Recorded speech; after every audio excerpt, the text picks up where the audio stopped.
Chapter number 5 arithmetic progression समांतर श्रेणी। क्या होती है अर्थमेटिक प्रोग्रेशन समांतर श्रेणी? तो एक बात समझिए कि कोई भी ऐसी लिस्ट ऑफ नंबर, ये सीरीज ऑफ नंबर्स है, संख्याओं की सूची, संख्याओं की श्रेणी है। किस प्रकार से?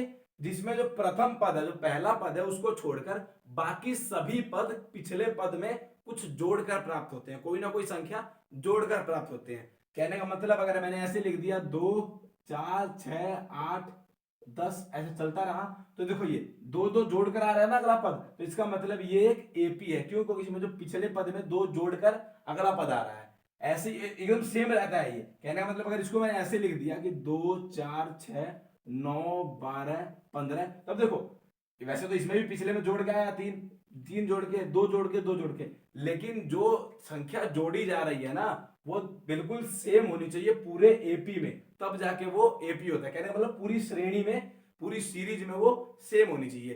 तो वही आपको समझना है कि ये क्या होता है कि जो इनका अंतर होता है ना दो पदों का, कैसे पता चले एपी है या नहीं है। कोई भी सीरीज लिख दी मैंने, तो कैसे पता चलेगा हमें ये एपी है या नहीं है? तो आपको सिंपल एक काम करना है कि हमेशा दो कंजेक्टिव टर्म्स, दो लगातार पदों को हमें उसका अंतर निकाल लेना है। कैसे?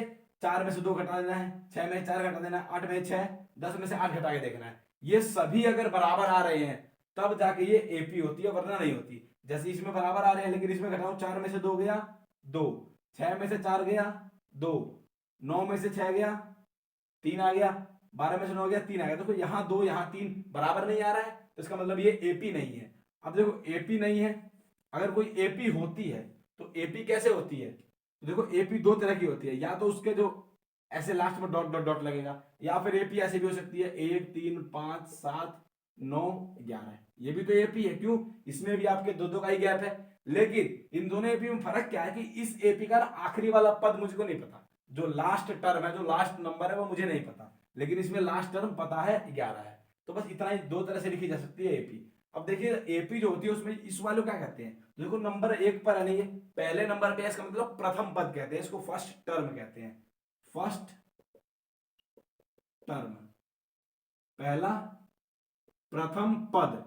तो प्रथम पद क्या है? तो उसको ए मानते हैं आप, ठीक। यहां पर एक है, यहां पर दो है, वो कुछ भी हो सकता है, उसको क्या कहते हैं? ए लिखते हैं। अब देखो अंतर भी तो इनका होता है, देखो इसका और इसका इसका इसका सबका अंतर बराबर होता है एपी में, तो इस बराबर अंतर को क्या कहते हैं? सार्व अंतर कहते हैं, कॉमन डिफरेंस कहते हैं, common difference, common difference Hindi में क्या कहते हैं? सार्व अंतर। इसकी शॉर्ट फॉर्म क्या है? इसको डी लिखते हैं हम, रिप्रेजेंट डी से करते हैं, ए डी। अब एक बात सोचिए कि अगर ये दोनों एपी है, अगर ये दोनों एपी है, तो इसमें कुछ तो नंबर्स होंगी, कुछ नंबर ऑफ टर्म्स होंगी, मतलब कुछ तो पद होंगे ना। इस एपी में कितने हैं? 1 2 3 4 5 6, 6 पद है। इस एपी में 1 2 3 4 5, लेकिन बाकी हमें पता नहीं है कितने हैं। तो इस एपी के पद गिन सकते हैं, इस एपी के पद नहीं गिन सकते। लेकिन एपी के पद निकालने का एक फॉर्मूला होता है, क्या? कि जब भी आपको ना दिया हो, मान लो कि पूछ ले कि एपी का 20वां पद कौन सा है, 21वां पद कौन सा है, या फिर ऐसे पूछ ले कि इसमें कितने पद है, पदों की संख्या क्या है, तो आपके लिए क्या एक फॉर्मूला है ये वाला, कि जो ए एन होता है वो किसके बराबर होता है? A plus N minus one into D होता है, A plus N minus one into D. ये वाला फॉर्मूला कब यूज होता है? जब हमें कोई भी तीन चीज दी हो, एक चीज ना दी हो। कहने का मतलब ए समझिए क्या होता है? First term. डी होता है आपका कॉमन डिफरेंस, सार्व अंतर। एन और एन क्या होता है? देखो एन का मतलब ना सिंपल होता है नंबर ऑफ टर्म्स। अब नंबर ऑफ टर्म्स का मतलब क्या होता है? पदों की संख्या। लेकिन याद रहे, पदों की संख्या का मतलब ये नहीं है कि टोटल नंबर ऑफ टर्म्स। हर बार एन का मतलब टोटल नंबर ऑफ टर्म्स नहीं होगा। कहने का मतलब अगर मान लो इसका बोल दिया कि 20वां पद निकालो, तो उस केस में 20वां पद, 20 जो होगा ना, वो नंबर ऑफ टर्म्स हो जाएगा, आपका एन हो जाएगा। ये याद रहे। और ए एन का मतलब तो वही जोन सा पद पूछा है। मान लो एन का मान 20 है, तो ये ए 20 माना जाता है। एन का मान 21 है, ए 21 माना जाता है। आपको ये वाला फॉर्मूला यूज करना पड़ेगा। इसकी जब दूसरी प्रश्नावली करेंगे, दूसरी एक्सरसाइज करेंगे, तब ये फॉर्मूला यूज होगा, तो आपको वहां पे और क्लियर होगा कि ये फॉर्मूला कैसे यूज होता है। अब एक बात समझना, और क्या इसी फॉर्मूले से लिख सकते हैं क्या, कि जो पहला पद है उसको तो आप a1 लिखेंगे, ठीक। दूसरा पद को आप a2 लिखते हैं नॉर्मल, कि पहला पद दूसरा पद फिर a3, ऐसे ही चलता रहता है। तो देखो a1 तो ऐसे कैसे लिखा जाता है? a1 को आप a लिख सकते हैं, a1 का मतलब तो पहला पद ही है। A2 को क्या लिख सकते हैं आप, A प्लस डी लिख सकते हैं। किस फॉर्मूले से, इसी फॉर्मूले से। एक बात समझना, A2 का मतलब n की जगह 2, तो 2 में से 1 गया तो A प्लस डी। तो इसी फॉर्मूले को अगर सिंपल वे में समझे तो दूसरा पद निकालना है तो A प्लस डी, तीसरा निकालना है तो A प्लस 2D, चौथा पद निकालना है तो A प्लस 3D, 10वां पद निकालना है तो A प्लस 9D। कौन से फॉर्मूले से, इसी फॉर्मूले से मैं लिख सकता हूं कि अगर हमें डायरेक्ट बोल दे कि 10वां पद निकालिए, 12वां पद निकालिए, तो 12वां पद का मतलब क्या होता है कि A प्लस 11D कर देंगे आप। जैसे तीसरा पद A plus 2D, A plus D, तो ये भी एक फॉर्म है एपी की। पहला पद A, फिर A प्लस डी, फिर A प्लस 2D, फिर A प्लस 3D, फिर A प्लस 4D। तो ऐसे ही एपी आपकी सीरीज चलती रहती है पूरी। तो यही आपको समझाना था कि ये एपी क्या होती है, और ये चीज समझनी बहुत जरूरी है। ये इसी से आई हुई है, ये कुछ अलग नहीं है। पहली पर्सनालिटी में यही यूज होगी, लेकिन मेन फॉर्मूला आपका यही है कि जो ए एन होता है वो A plus n minus 1 into D होता है। तो अगर आपको A2 निकालना है तो A प्लस डी हो जाएगा, यहाँ पर n की जगह 2 भर के, n की जगह 3 भर के A प्लस 2D हो जाएगा। बस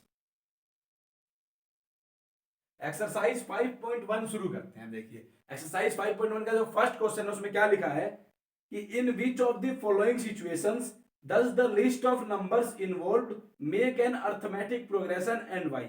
मतलब जो नीचे लिखे गए यहाँ की सिचुएशंस, इनमें से किस सिचुएशन में ये एपी बनाती है, जो नंबर्स हैं, लिस्ट ऑफ जो नंबर आएंगी वो एपी बनाएंगी और क्यों बनाएंगी।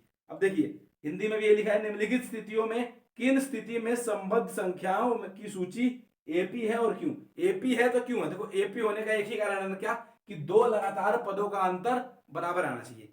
The difference of two successive या two consecutive terms are same. जो सेम आए ना अगर दो लगातार पदों का अंतर, तभी एपी होता है। तो आप देखो चेक करते हैं, पहले में क्या लिखी हुई है condition, the taxi fare after each kilometre when the fare is ₹15 for the first kilometer and 8 for each additional kilometer। मतलब टैक्सी का किराया बोल रहा है कि पहले किलोमीटर का तो 15 रुपए है और उसके बाद हर किलोमीटर का 8 रुपए है। तो क्या ये एपी बनाएगी, तो एक बात समझना, कैसे किराया लगेगा, पहले किलोमीटर का 15, दूसरे का क्या हो जाएगा, तो दूसरे का देखो भाई पहले तो 15 दे दिया और 8 मिला देगा, मतलब कि 23 हो जाएगा। बात समझ में आ रही है कि देखो पहले किलोमीटर का 15 रुपए किराया है, 2 किलोमीटर का कितना होगा, तो 2 किलोमीटर का सिंपल तो है पहला किलोमीटर जमा एक्स्ट्रा जो एक और किलोमीटर है, तो 15 और 8 23। ऐसे ही देखो 3 किलोमीटर क्या होगा, तो 2 किलोमीटर का जो होगा उसमें 1 किलोमीटर का और जुड़ जाएगा, तो 2 किलोमीटर का 23 था, 1 किलोमीटर का कितना है 8, तो क्या हो जाएगा 31।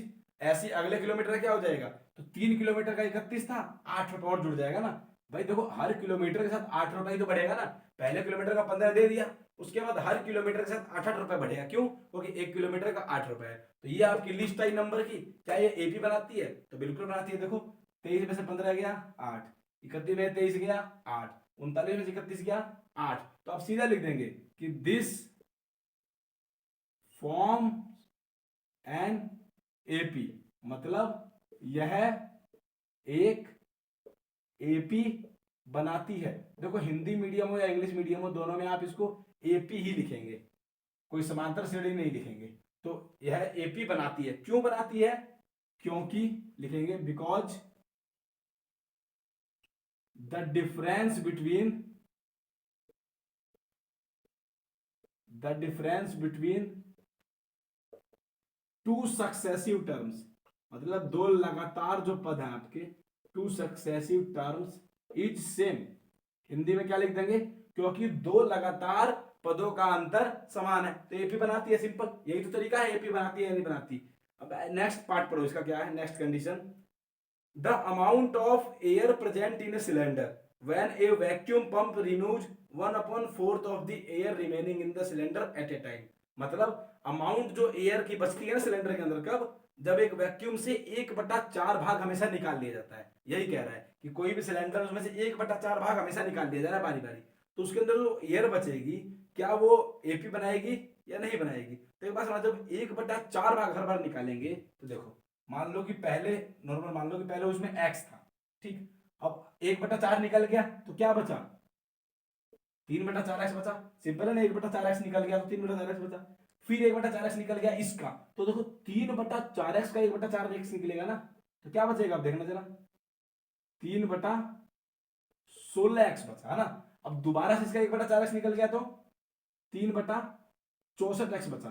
क्या ये एपी बना रहा है, बात समझ में आ रही है ना, क्या कह रहा है कि हर बार ना 1/4 भाग निकल आ रहा है बाहर हवा का, तो इसका 1/4 तो 3/4x बचा ना। इसका जब अगर 3/4 तो क्या सेकेंड पार्ट में क्या कह रहा है, the amount of air present in a cylinder, मतलब जो एयर की अमाउंट बच जाती है सिलेंडर में कब, when A vacuum pump removes 1/4 of the air remaining in the cylinder eight A time. मतलब क्या कि जब सिलेंडर में से एक वैक्यूम क्या होता है 1/4 भाग हवा का निकाल लेता है, तब जो उसमें हवा बचती है उसकी मात्रा क्या वो एपी में होगी। तो एक बात समझो जरा, बहुत ढंग से करना पड़ेगा एपी बनाने के लिए। देखो पहली बार कितना हवा है, मान लो पहली बार एक्स है उसकी हवा, ठीक। तो अब कितनी बच गई, तो एक्स के बाद कितनी बच गई, तो अगर इसका 1/4x निकाल दिया तो कितनी बची 3/4x। सिंपल सी बात समझना, पहले एक्स थी, इसका 1/4 भाग निकलेगा, तो एक्स में से 1/4x घट जाएगा। देखो एक्स का 1/4 1/4x होता है, घट के 3/4x बचेगा। देखो जो हवा बचेगी वो लिखनी है। अब अगली बार क्या होगा, तो अगली बार फिर से 1/4 भाग निकलेगा, तो किसका 1/4 निकलेगा, तो 3/4x का 1/4 निकलेगा ना। तो इसका 1/4 निकल जाएगा, तो कितना बचेगा वो लिखना है। तो एक बात समझो, 3/4x तो यहां पर है, निकल कितना जाएगा, तो इसका 1/4 निकल जाएगा, मतलब 3/16x। 1/4 समझते हो ना, 3/4 का 1/4 निकालेंगे तो 3/16 आता है, तो 3/16x निकल जाएगा और 3/4x पहले से होगा। तो घटाएंगे तो क्या आएगा, देखो 16 एलसीएम, ये हो गया आपका 4 चौक 16, 4 तिया 12 माइनस 3, तो कितना बच गया आपका, 12 में से 3 गया 9x/16 बच गया आपका, 9x/16 इतना बचा। अब फिर से दोबारा इसका ही निकल जाएगा, इसका 1/4 निकलेगा, तो 9x/16 में से 1/4 किसका, इसी का, तो 1/4 घटा देंगे 9x/16 का, तो करो जरा कितना आएगा, तो 9/64x आ जाएगा आपका, 9/64x। घटेगा तो क्या आएगा, 64 एलसीएम, 16 चौको 64, 4 नहीं 36x माइनस 9x, 36 में 9 गया 27x/64। तो अब क्या बचा 27x/64, क्या ये समान आ रहा है। अब देखो यही तो एपी बनेगी आपकी। अब इसको जब आप एपी बना दिया तो इसके देखो जरा अंतर निकाल के, इसमें से ये घटाओगे तो कितना आएगा, 1/4x बचेगा, इसमें से ये घटाओगे जरा देखो, तो एलसीएम कितना आएगा 16 एलसीएम, 4 चौक 16, तो 4 तिया 12, इसमें से घटाएंगे ना आप, तो 16 एकम 16, बात समझ में आ रही है, इसमें से ये घटा रहे हैं, तो 16 एलसीएम, तो कितना बचा यहाँ पे बचा 9x माइनस 4 चौक 16 12x, तो देखो -3x/16 आ गया ना। इन दोनों को घटाने पर 1/4x आ रहा है, इन दोनों को घटाने पर -3x/16 आ रहा है, क्या ये समान है, तो ये बिल्कुल भी समान नहीं है। आप सीधे लिख देंगे this does not form an AP, यह एपी नहीं बनाती, क्यों, क्योंकि इनके दो लगातार पदों का अंतर समान नहीं है। और वैसे भी एक बात समझो, जब भी किसी का पार्ट निकाल रहे हैं, देखो एक बार अगर ऐसा कहता है कि हर बार 2-2 लीटर निकाल रहे हैं, तब एपी सेम आ सकती है, हर बार इतने यूनिट निकाल रहे हैं। लेकिन जब पार्ट निकालेंगे कि 1/4 निकाल रहे हैं या 2/3 निकाल रहे हैं, तो कभी भी एपी बन ही नहीं सकती, क्यों, क्योंकि इसका 1/4 अलग होता है, इसका 1/4 अलग होता है, इसका 1/4 अलग आएगा, तो ये कभी भी सेम जो डिफरेंस नहीं आ पाएगा। तो इसीलिए आप पहले ये एपी लिख देंगे, उसके बाद घटा के देख लेंगे, इसको घटाएंगे तो अलग आएगा, इसको घटाने पर कुछ और आ जाएगा। तो यहाँ पे ये लिख देंगे सक्सेसिव टर्म्स का जो डिफरेंस है वो सेम नहीं है। बस सिर्फ इसमें बताना है एपी है या नहीं, और है या नहीं तो क्यों नहीं है, तो जब नहीं होगी जब सक्सेसिव टर्म का डिफरेंस सेम नहीं आया, जब अगर सेम आया तो वो एपी होगी। अब देखिए इसका थर्ड पार्ट देखिए, थर्ड पार्ट में कह रहा है the cost of digging a well after every metre of digging when it costs ₹150 for the first metre and rises by 50 for each subsequent metre. मतलब वही कि खोदने का खर्चा बोल रहा है कि पहले मीटर का तो 150 मीटर है, उसके बाद 150 रुपए है, उसके बाद 50 रुपए हर मीटर का बढ़ रहा है, तो क्या होगा, ये सिंपल वही एपी बना नहीं देगा, ऐसा ही तो है। पहले मीटर का क्या है 150 रुपए, फिर 50 बढ़ेगा तो 200 रुपए अगले का, अगले में 250 रुपए, अगले में 300 रुपए, ऐसे चलता रहेगा, हर मीटर का 50 बढ़ता रहेगा।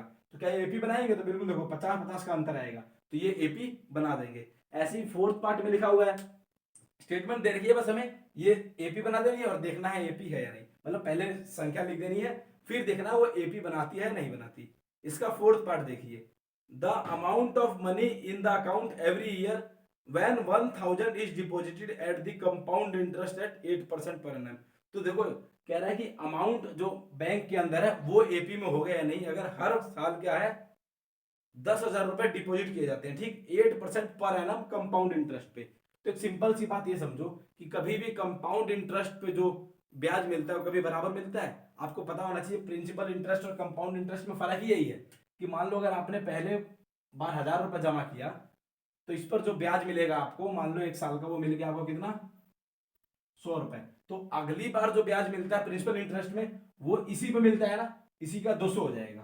तो अभी 1100 फिर 1200 हो जाएगा। लेकिन कंपाउंड इंटरेस्ट में क्या होगा, दूसरे साल के लिए ये दोनों जुड़ जाएंगे, 1100 का निकालेंगे आप, इसका ब्याज निकलता है। तो यही तो फर्क है, कंपाउंड इंटरेस्ट में कभी भी एपी नहीं बन सकती है, याद रहे। तो आप निकालना पड़ेगा, थोड़ा लॉन्ग प्रोसेस है। क्या कि आप हर साल का 10,000 रुपए मान के प्रिंसिपल मूलधन और 8% दर लगा के 1 साल का राशि निकालेंगे बार बार। तो 3-4 राशि निकाल के फिर देख लेना, वो एपी में नहीं आएंगी आप।